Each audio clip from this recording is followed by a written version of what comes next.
বিষয়টি নিয়ে আমি এর পূর্বেও কথা বলেছি। যেখানে মানুষের ঈমান না থাকলে আল্লাহ কোরবানি গ্রহণ করবে না, সেখানে গরু ছাগল মহিষের বিভিন্ন নাম, Ronaldo, Donald Trump, Salman Khan, তারপরে বিভিন্ন নাম, অথবা কোনো মানুষের নাম, এটা জঘন্য জাহালাত। খুবই তাজ্জবের বিষয় হচ্ছে, একজন রাখাল যার ভিতরে হয়তো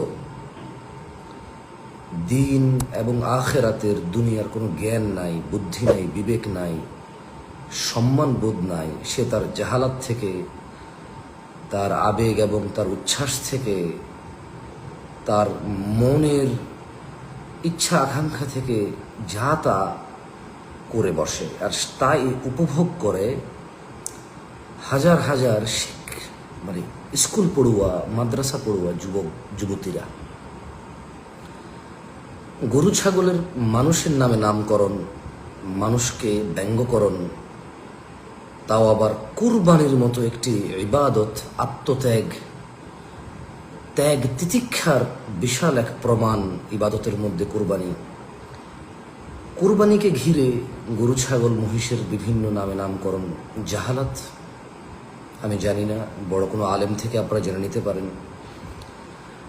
আপনাদের যাদের কাছে মনে হয় যে জামশেদ মজুমদার সে ব্যবসায়ী, ব্যবসা করবে, ধর্ম নিয়ে কেন কথা বলে, আপনারা যাদের পছন্দ করেন, আপনাদের শেখদের মধ্যে, আপনাদের হুজুরদের মধ্যে, আপনাদের উস্তাজদের মধ্যে, যাদেরকে আপনারা মনে প্রাণে ভালোবাসেন এবং আপনারা মনে করেন যে ওনারা দ্বীনের জন্য আপনাদের ভালো গাইড করে, একটু ওনাদের থেকে জেনে নেন না।